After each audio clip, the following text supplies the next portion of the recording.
اسراء و معراج کی روح اور بدن کے ساتھ ہونے کے دلائل۔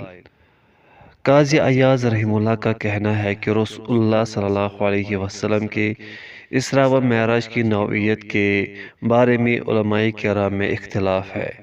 بعض اہل علم کا خیال ہے کہ یہ سارا واقعہ عالم خواب میں پیش آیا، لیکن حق اور صحیح وہ ہے جس کی اکثر سلف صالحین، فقہا، محدثین اور متکلمین قائل ہیں کہ آپ صلی اللہ علیہ وسلم کو جسم اطہر سمیت لے جایا گیا تھا۔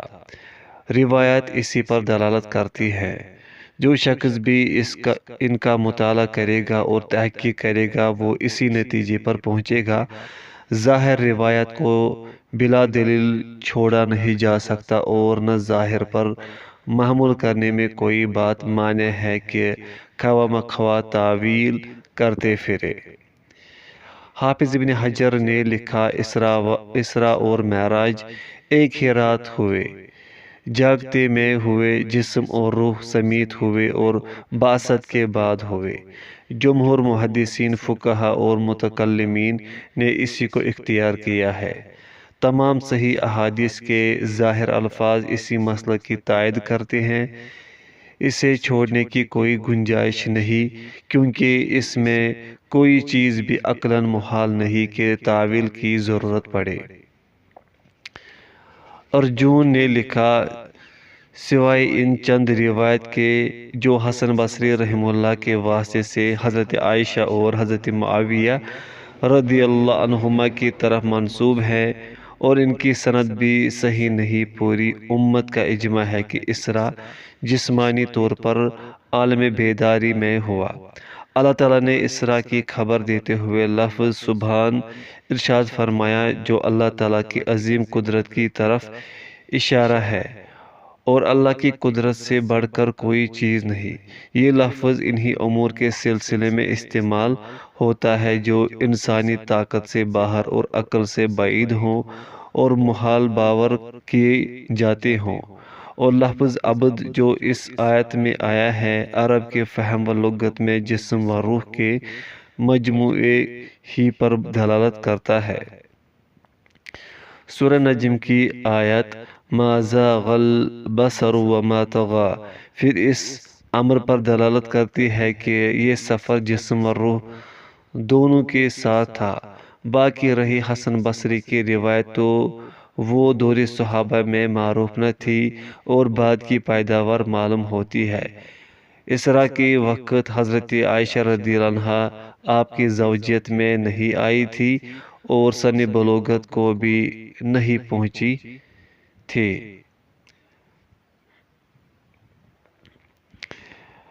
پھر ان کی حدیث کو دوسری احادیث پر ترجیح کیسے دی جا سکتی ہے جبکہ وہ ان سے صحیح ثابت ہی نہیں؟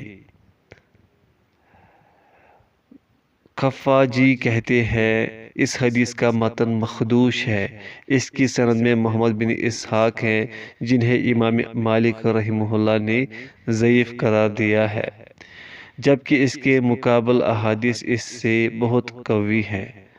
زرقانی کا کہنا ہے بلکہ حضرت عائشہ رضی اللہ عنہا کا صحیح سند سے منقول قول اس امر پر دلالت کرتا ہے کہ ان کے نزدیک بے اسراء جسم اطہر کے ساتھ تھا، کیونکہ وہ اس امر کا انکار کرتی ہیں کہ رسول اللہ صلی اللہ علیہ وسلم نے اللہ تعالیٰ کو اپنی آنکھوں سے دیکھا ہے۔ اگر ان کے نزدیک اسراء و معراج نیند کی حالت میں ہوتے تو آنکھوں سے دیکھنے کا سوال ہی پیدا نہ ہوتا۔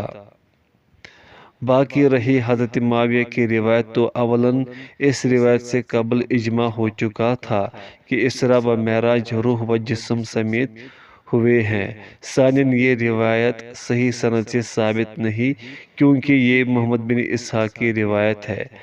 اگر یہ بالفرض صحیح بھی ہو تب بھی یہ ان کا اجتہاد ہے جو اس کے خلاف اجماع ہونے کے بعد ظاہر ہوا ہے۔ ظاہری اجماع کا عقل عدم نہیں کر سکتا اور اس سے کچھ ثابت نہیں ہو سکتا۔ حسن بصری کے بھی دو قول ہیں۔ ان کا مشہور قول یہی ہے کہ اسراء و معراج حالت بیداری میں ہوئے۔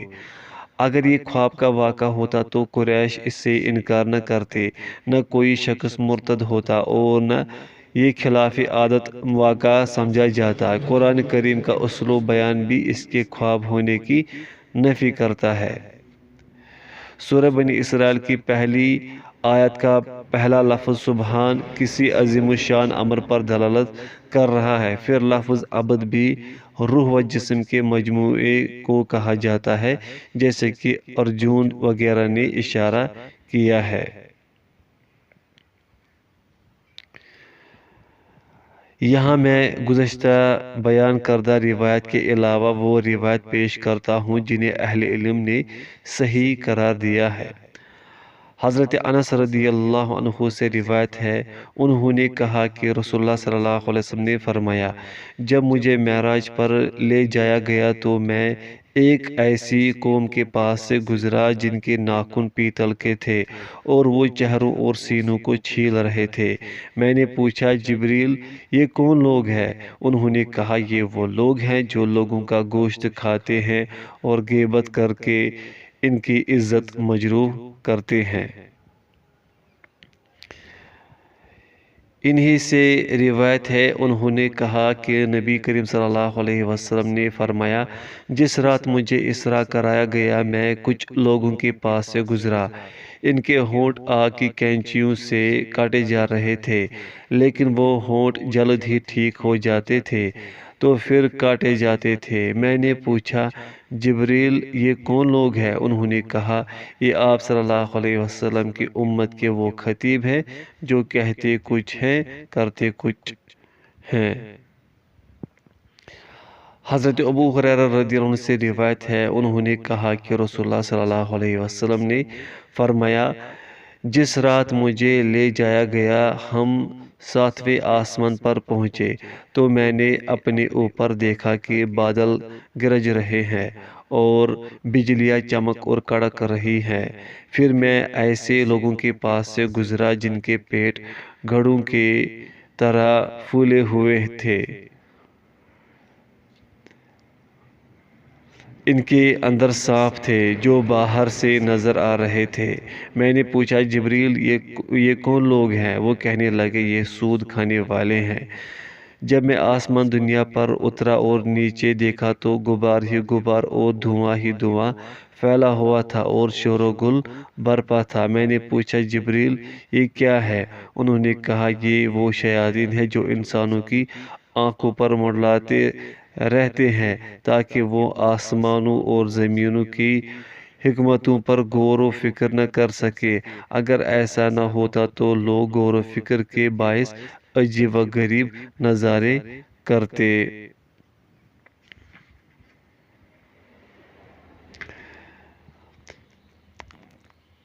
حضرت ابن عباس رضی اللہ عنہما سے روایت ہے، انہوں نے کہا کہ آپ صلی اللہ علیہ وسلم نے دوران معراج اپنی آنکھوں سے دجال کو اس کی اصلی صورت میں دیکھا۔ یہ خواب کی بات نہیں ہے۔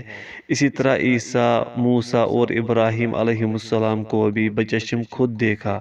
جب آپ صلی اللہ علیہ وسلم سے دجال کے بارے میں پوچھا گیا تو فرمایا، میں نے اسے دیکھا، وہ عظیم الجثہ تھا، چاندنی جیسا سفید رنگ تھا، اس کی ایک آنکھ صحیح تھی اور روشن ستارے کی طرح چمک رہی تھی، اس کی پلکیں درخت کی ٹہنیوں جیسی تھی۔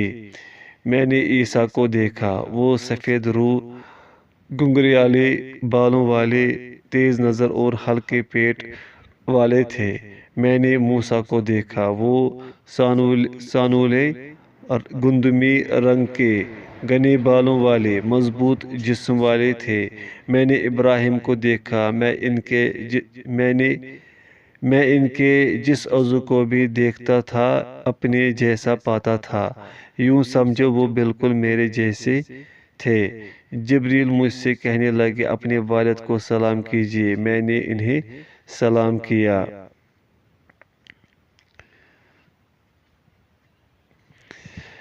پہلے یہ روایت بیان کی جا چکی ہے کہ رسول اللہ صلی اللہ علیہ وسلم نے اس سفر میں بیت المقدس بھی دیکھا تھا۔ جب قریش نے آپ سے بیت المقدس کی علامات بیان کرنے کو کہا تو آپ نے صحیح نشانیاں بتلا دے۔ حضرت ابن مسعود رضی اللہ عنہ سے روایت ہے کہ انہوں نے کہا کہ نبی کریم صلی اللہ علیہ وسلم نے فرمایا، جس رات مجھے لے جایا گیا میں نے ابراہیم، موسیٰ اور عیسیٰ علیہ السلام سے ملاقات کی۔ وہاں قیامت کے وقوع کی بحث ہو رہی تھی۔ انہوں نے معاملہ حضرت ابراہیم علیہ السلام پر چھوڑ دیا۔ حضرت ابراہیم علیہ السلام فرمانے لگے، مجھے اس کا کوئی علم نہیں۔ پھر انہوں نے موسیٰ علیہ السلام سے پوچھا، انہوں نے بھی فرمایا، میں اس کے بارے میں کچھ نہیں جانتا۔ حضرت عیسیٰ علیہ السلام کی باری آئی تو وہ فرمانے لگے، قیامت کے وقوع کا معاملہ تو فی الواقع اللہ تعالیٰ کے سوا کسی کو معلوم نہیں، البتہ میرے رب کریم نے مجھے یہ بتلایا تھا کہ قیامت سے پہلے دجال ظاہر ہوگا۔ پھر رسول اللہ صلی اللہ علیہ وسلم نے دجال اور یاجوج ماجوج کا تفصیلی تذکرہ فرمایا۔ حضرت ابن عباس رضی اللہ عنہما سے روایت ہے، انہوں نے کہا کہ رسول اللہ صلی اللہ علیہ وسلم نے فرمایا، جب مجھے اسراء کرایا گیا تو میرے قریب سے نہایت اچھی خوشبو کا گزر ہوا۔ میں نے پوچھا، یہ خوشبو کیسی ہے؟ فرشتوں نے کہا، یہ فرعون کی بیٹی کی مشاطہ اور اس کے بچے ہیں۔ اس کا واقعہ یہ ہے کہ کنگھی کرتے ہوئے اس کے ہاتھ سے کنگھی گر گئی تو اس نے بے ساختہ کہا، بسم اللہ۔ فرعون کی بیٹی نے کہا، میرا باپ نہ۔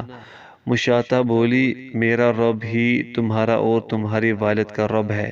بنت فرعون نے پوچھا، کیا میرے والد کے علاوہ تمہارا کوئی اور رب ہے؟ وہ بولی، ہاں، میرا اور تمہارا رب اللہ ہے۔ فرعون کو پتہ چلا تو اس نے تانبے کی ایک دیگ میں تیل کھولانے کا حکم دیا۔ پھر اس نے حکم دیا کہ مشاطہ اور اس کے بچوں کو اس کھولتے ہوئے تیل میں پھینک دیا جائے۔ ان سب کو ایک ایک کر کے اس میں پھینک دیا گیا۔ ان کے ایک شیر خوار بچے کی باری آئی تو وہ بول اٹھی، اماں جان، کود پڑیے، پیچھے نہ ہٹے، بلا شبہ آپ برحق ہیں۔ مشاطہ کہتے ہیں جو کنگھی کرتی ہے۔ حضرت شریک بن عبداللہ سے روایت ہے، پھر حضرت جبریل علیہ السلام آپ کو لے کر آسمانی دنیا کی طرف چلے۔ انہوں نے آسمان کا ایک دروازہ کھٹکھٹایا۔ آسمان کے دربانوں نے بلند آواز سے پوچھا، کون؟ انہوں نے کہا، جبریل۔ انہوں نے پھر پوچھا، آپ کے ساتھ کون؟ انہوں نے کہا، میرے ساتھ محمد صلی اللہ علیہ وسلم ہے۔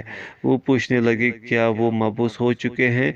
جبریل علیہ السلام نے کہا، ہاں۔ وہ کہنے لگے، اہلاً و سہلاً و مرحبا، آپ کی تشریف آوری مبارک۔ اس اطلاع پر اہل آسمان بہت خوش ہوئے۔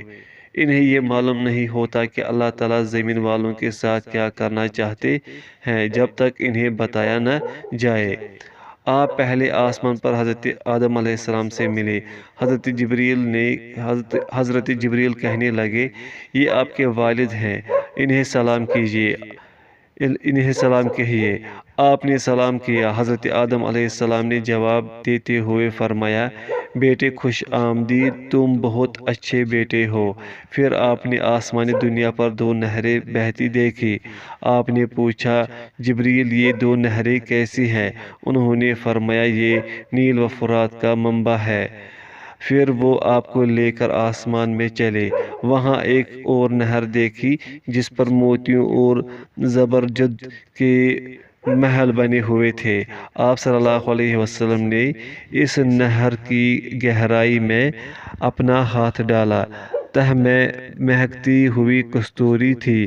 آپ نے پوچھا، جبریل، یہ کیا ہے؟ وہ کہنے لگے، یہ نہر کوثر ہے جو اللہ تعالیٰ نے آپ کے لیے چھپا کر رکھی ہے۔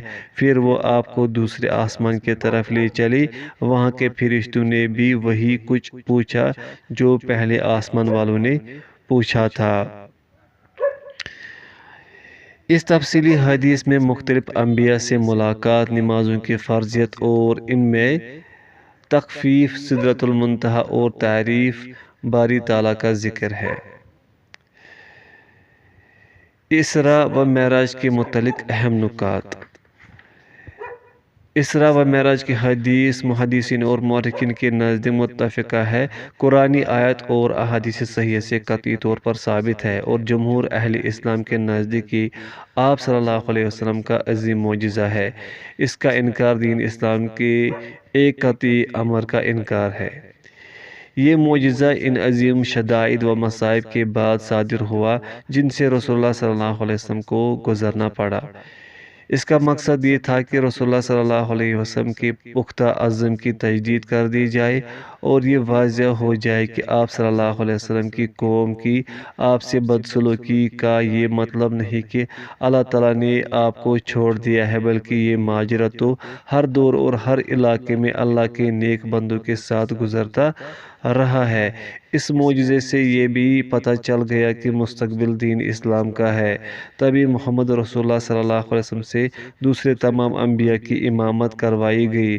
یہ بھی وضاحت ہو گئی کہ جب اللہ کے بندوں پر زمین تنگ ہو جاتی ہے تو آسمان ان کے استقبال کے لیے اپنے دروازے کھول دیتا ہے، اور اگر کسی وقت زمین والی بدسلوکی پر اڑ جائے تو آسمان والے فرشتے ان کا خیر مقدم کرنے کے لیے دست بست صف آرا ہو جاتے ہیں۔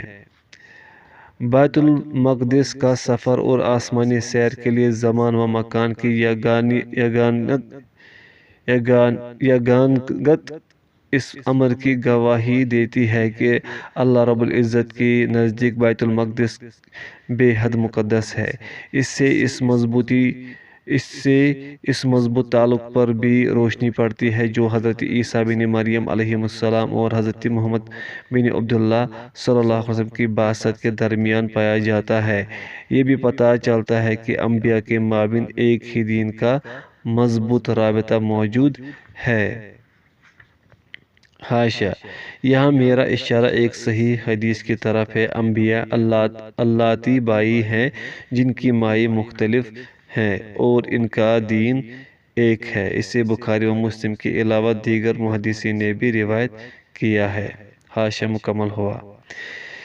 اس میں یہ عظیم نکتہ بھی پوشیدہ ہے کہ مسلمان کے لیے ضروری ہے کہ وہ اس مقدس سرزمین کو دشمنان اسلام کی دست برد سے محفوظ رکھے۔ مسجد حرام سے بھی براہ راست سدرۃ المنتہا تک جایا جا سکتا تھا، مگر ممکن ہے کہ اس سفر میں بیت المقدس سے ہو کر گزرنے میں یہ حکمت پوشیدہ ہو کہ جب یہودیوں نے وحی الہی کی عزت پامال کر دی اور اللہ تعالیٰ کے احکام سے لا تعلق ہو گئے تو ان پر اللہ تعالیٰ کی لعنت مسلط ہو گئی اور انہیں ہمیشہ ہمیشہ کے لیے نبوت سے معزول کر دیا گیا، حالانکہ عرصہ دراز تک نبوت ان کے ساتھ مخصوص رہ چکی تھی۔ اسی بنا پر جناب محمد صلی اللہ علیہ وسلم کو رسالت ملنا دراصل دنیا کی قیادت و سیادت کا ایک امت سے دوسری امت، ایک شہر سے دوسرے شہر اور حضرت اسرائیل یعقوب علیہ السلام کی نسل سے حضرت اسماعیل علیہ السلام کی نسل کی طرف منتقل ہو جانے کا اظہار و اعلان تھا۔ اس انتقال قیادت کا سبب وہ ایمان تھا جو عرصہ دراز سے اس دوسرے مرکز میں جاگزین تھا۔ جب آپ کے سامنے حضرت جبریل علیہ السلام نے دودھ اور شراب کے برتن پیش کیے تو آپ کا دودھ کو قبول کرنا اور شراب کو رد کر دینا اس حقیقت کا مستند ثبوت ہے کہ اسلام فطری دین ہے، کیونکہ دودھ اپنی اصلیت پر قائم ہے، جبکہ شراب انگور یا دوسرے شرابی مادوں میں کیمیائی تبدیلی کے نتیجے میں پیدا ہوتی ہے اور انسان کی فطرت کو تبدیل کر دیتی ہے اور عقل کی دشمن ہے۔ اس مقدس سرزمین میں تمام سابقہ انبیاء کا اجتماع اور خاتم المرسلین صلی اللہ علیہ وسلم کا استقبال اس حقیقت کی دلیل ہے کہ سب نبوتیں ایک ہی سرچشمہ ہدایت سے پھوٹی ہیں اور ایک دوسرے کی تصدیق کرتی ہے۔ اس سے یہ بھی ثابت ہوتا ہے کہ حضرت محمد صلی اللہ علیہ وسلم ہی خاتم الانبیاء آخری نبی ہے جن پر دین کی تکمیل ہوئی، اور آپ صلی اللہ علیہ وسلم اپنے رب کریم کی بارگاہ میں سب سے اونچے مرتبے پر فائز ہوئے۔ آسمانوں میں جا کر اللہ تعالیٰ کی عظیم نشانیوں کے دیدار کی فضیلت کافروں کی سازشوں کا مدعا تھی، جس سے کافروں کے برے انجام کی صاف نشاندہی ہو رہی تھی، اور اس سے نبی کریم صلی اللہ علیہ وسلم اور آپ کے صحابہ کرام رضی اللہ عنہم کا حوصلہ بڑھ گیا تاکہ وہ مضبوطی کے ساتھ ان کا مقابلہ کر سکے جو اسلام کے خلاف متحد ہو گئے تھے۔ آپ صلی اللہ علیہ وسلم کی بعثت کے 12 سال بعد اس معجزے کا وقوع پذیر ہونا اس بات کی دلیل ہے کہ آپ صلی اللہ علیہ وسلم کی شاہراہ حیات میں معجزات اور خرق عادت واقعات صرف آپ کی تکریم و تعظیم اور اظہار فضیلت کے طور پر ہیں، نہ کہ عقلی اور رائج طریق کار کے خاتمے کے لیے، جبکہ بعض دوسرے انبیاء کے ساتھ یہ معاملہ بالکل برعکس تھا۔ مثلا حضرت موسیٰ علیہ السلام کے اکثر معجزات کا مقصد یہ تھا کہ مخالفین ان کی نبوت کی تصدیق پر مجبور ہو جائے، لیکن جب مشرکین مکہ نے نبی کریم صلی اللہ علیہ وسلم سے آسمان پر چڑھنے جیسے معجزات کا مطالبہ کیا تو اللہ تعالیٰ نے صاف فرما دیا، نبی کریم کہہ دو میرا رب پاک ہے، میں تو بس ایک بشر رسول ہوں۔ سورہ بنی اسرائیل آیت نمبر 93۔ پھر جب آپ صلی اللہ علیہ وسلم معراج میں آسمانوں پر جا پہنچے تو آپ نے کبھی یہ نہیں فرمایا کہ یہ تمہارا چیلنج اور سابقہ مطالبوں کا جواب ہے۔ معراج کی رات 5 نمازوں کی فرضیت اس رکن عظیم کی اہمیت ظاہر کرتی ہے۔ حق یہ ہے کہ نماز مسلمانوں کے لیے معراج ہے۔ جب دنیاوی مفادات اور نفسانی شہوات انسان کو پستی کی طرف دھکیلتے ہیں تو نماز انسانوں کو اللہ تعالیٰ سے ہم کلام کر کے بلندی کی انتہا پر پہنچا دیتی ہے۔ بیرونی قبائل کو دین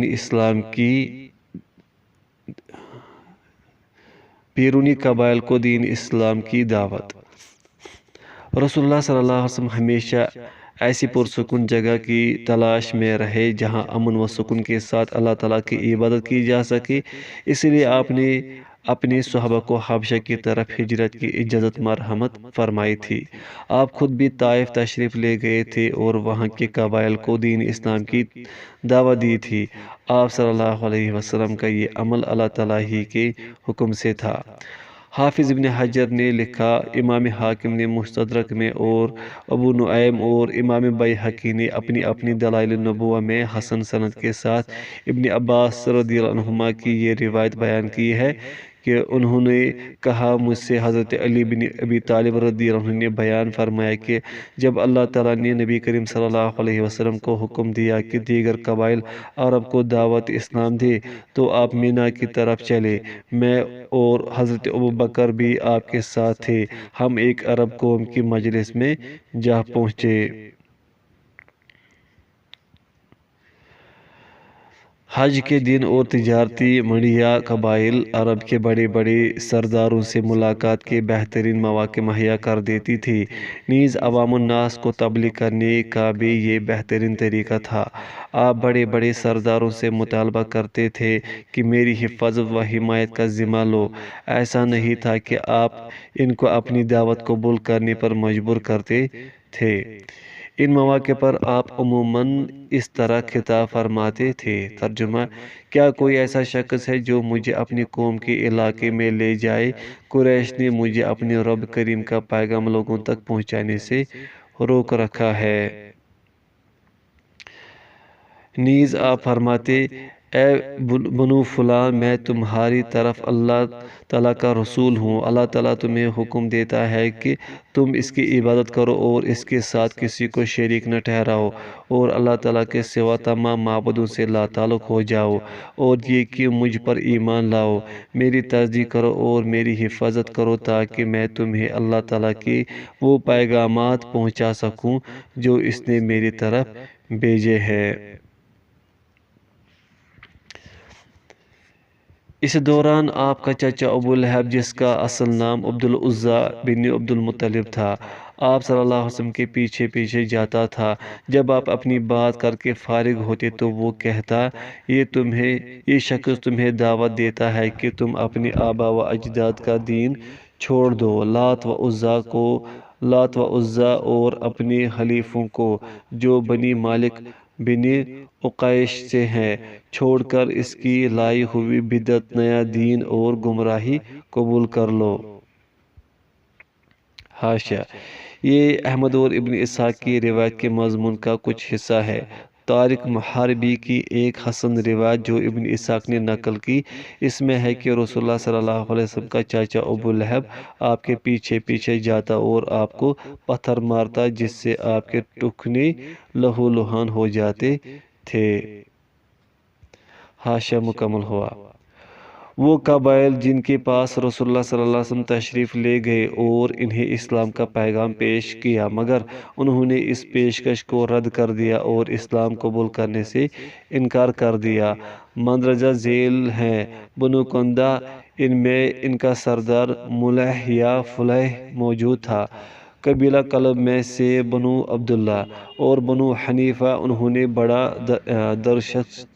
درشت اور کبھی جواب دیا، قبیلہ بنو عامر بن صعصعہ میں سے ایک آدمی جس کا نام بیحرہ بن فراس تھا، اس نے کہا، اللہ کی قسم، اگر میں اس قریشی نوجوان کو لے جاؤں تو اس کے ذریعے سے سارے عرب کو کھا جاؤں۔ اس نے رسول اللہ صلی اللہ علیہ وسلم سے پوچھا، اچھا آپ بتائیں، اگر ہم آپ کے پیروکار بن جائیں اور اللہ تعالیٰ آپ کو مخالفین پر غالب کر دے تو کیا آپ کے بعد حکومت ہمیں ملے گی؟ آپ صلی اللہ علیہ وسلم نے فرمایا، حکومت اللہ تعالیٰ کی ہے، وہ جسے پسند فرمائے گا عطا کر دے گا۔ وہ کہنے لگا، اس کا مطلب یہ ہے کہ ہم آپ کی حفاظت کی خاطر عربوں سے اپنے سینے چھلنی کرائیں، اور جب اللہ تعالیٰ آپ کو غلبہ عطا فرمائے تو حکومت دوسروں کو مل جائے، ہمیں ایسے دین کی ضرورت نہیں۔ اس طرح انہوں نے بھی دعوت اسلام سے انکار کر دیا، لیکن جب وہ حج سے واپس گئے اور اپنے ایک بزرگ سردار سے ملے جو بہت بوڑھا ہو چکا تھا اور ان کے ساتھ حج کو نہیں جا سکتا تھا، یہ لوگ جب واپس جاتے تھے تو اس سردار کو وہ تمام باتیں بتاتے تھے جو حج کے دوران میں پیش آتی تھی۔ اس دفعہ جب وہ اس کے پاس پہنچے تو اس نے ان سے حج کی کارگزاری پوچھی۔ وہ کہنے لگے، ہمارے پاس ایک قریشی جوان آیا تھا، اس کا تعلق بنو عبد المطلب سے تھا، وہ دعویٰ کرتا تھا کہ میں نبی ہوں، اس نے ہمیں دعوت دی کہ ہم اس کا ساتھ دیں، اس کی حفاظت کریں اور اسے اپنے علاقے میں لے آئیں، لیکن ہم نے انکار کر دیا۔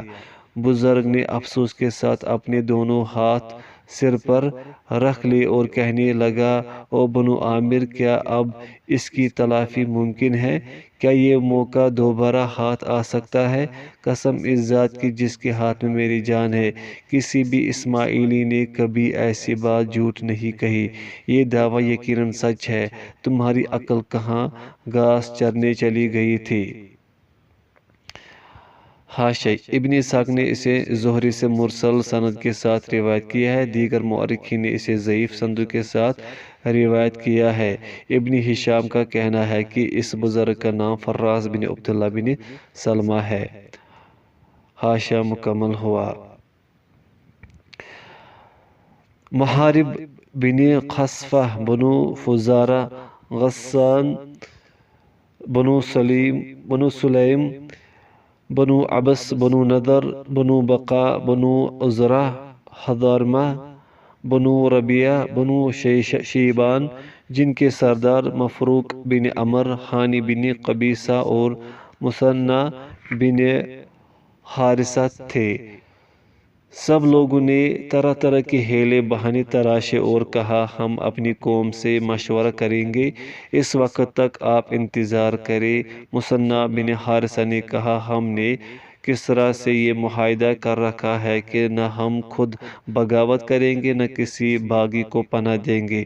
میرا خیال ہے کہ جس بات کی آپ دعوت دے رہے ہیں، بادشاہ عموماً ایسی باتیں پسند نہیں کیا کرتے، پس اگر آپ پسند کریں کہ صرف عرب علاقے کی حد تک ہم آپ کی نصرت و حمایت کریں تو ہم تیار ہیں۔